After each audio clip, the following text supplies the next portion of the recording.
I know. A lot of y'all was like wondering why I haven't talked about it. Okay, so for those of you who kept up with my previous MacBook Pro 16-inch content, bravo. For those of you who haven't, bad, go watch them now. I originally planned on getting a spec'd out i9 16-inch MacBook Pro. I told you guys that I would review and report to you as soon as I got the i9 16-inch in hand.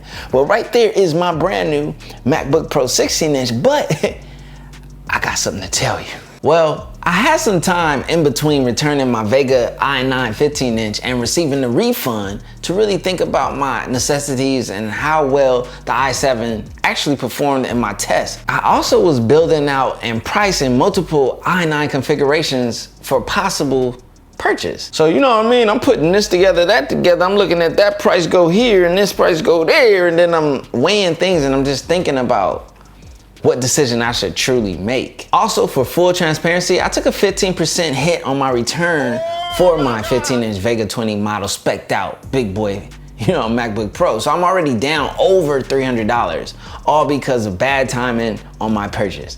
Very fair for the consumer, right? I digress. As a good word of advice when buying any Apple product, I'm gonna tell you this, and I'm gonna tell you this once. Be realistic in your needs and necessities. Again, I'm gonna repeat it. Be realistic. So which model did I grab? I grabbed the 16-inch i7 with the Radeon 5500M graphics card, 32 gigabytes of RAM, and a 1 terabyte hard drive. Now I did want more internal hard drive, I won't even lie, but I carry these Samsung T5s and I edit off of those, so I keep my main hard drive very clear. The price of the T5s are very reasonable at this point. You know what I mean? I'll leave a link in the description for you if you want to get those as well, to the point to where I could just carry a couple of those and I can manage my space well. Also, a player ain't gonna lie, the price kept getting up there and I was at the point, you know what I mean? This is I'm giving up too much, man. I'll let you know in this video, baby. Stay tuned. Here's my reality. I won't be using this MacBook Pro as my main editing machine. I have an iMac Pro for that.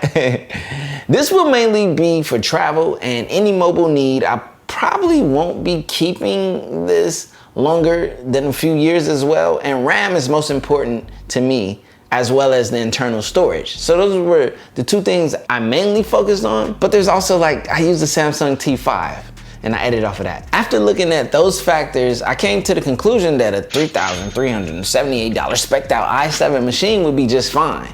Also, there was a discount on this model from BH Photo. Shout out to them for having 16-inch MacBook Pro discounts. They probably do now. Go check the links in the description. Get you some, get you one, get you however many you need. Okay, so here's another strong reality for those who use Final Cut Pro like me over Adobe Premiere. Apple's latest optimization and use of Metal and the whole system that Apple has working over here. You really don't need to have the top of the top to make things work.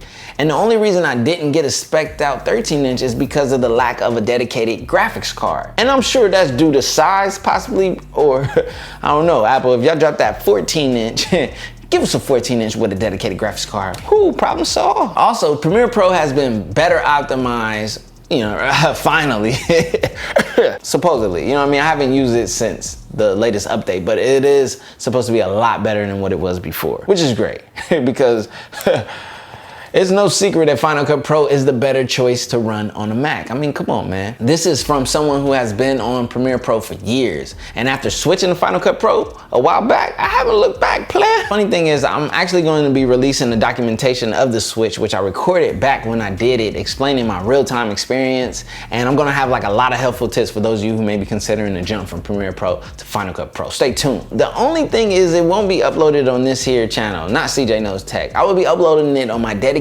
camera channel called CJ Canon. Now look here, player, before you knuckleheads go over there, oh, it hasn't been uploaded, there hasn't been any videos updated on this since August. Let me tell you why, player. This was a test. I wanted to test a niche channel and I tested it and the test was proven. Subscribe to CJ Canon. Content coming soon. It's as simple as that. You know what I mean? CJ Canon right there in the description. Go hit that subscribe button. I'll wait. Oh, you're back? Okay. Also, another big sway in my decision to pick the i7 over the i9 was from me watching one of the many Max Eurov comparison videos where it proved that the graphics card was the most valuable decision in my decision in the terms of video editing and photo editing. It didn't really matter whether or not it was an i7 or i9. So as long as I get the higher end graphics card, which I did, I got the 5500M and I added some RAM, 32 gigabytes, I'm truly golden and I should be theoretically okay. Hopefully, we're gonna find out.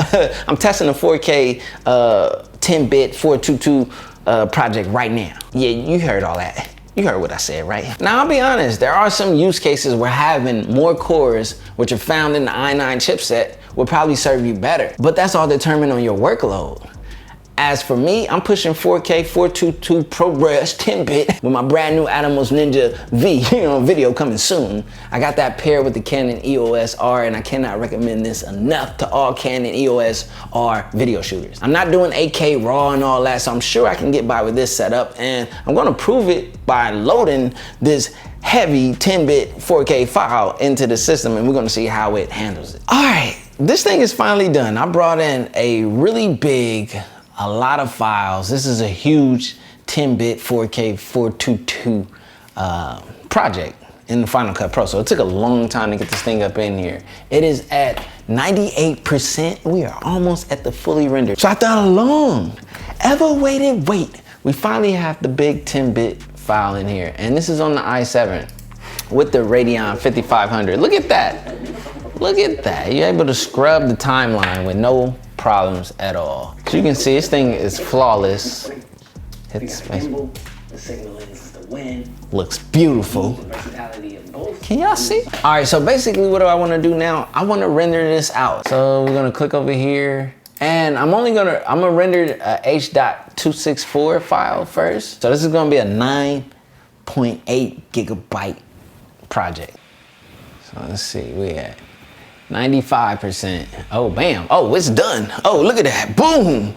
Already finished. So that was like at I didn't see on here, but that was a little bit over 9 minutes. Okay, so my biggest point in being very transparent and open in this video is to help you make a better decision, as I did, or at least I'd like to believe I did. And I'll be updating you guys on any hiccups or how smooth this bad boy is running over the next month or so. And I'll actually plan on doing some traveling, I think in January. If y'all know, tech heads, you know what I mean? And it'll be perfect time to put this bad boy to the ultimate test, which I'll be mobile and I'll be doing 4K editing.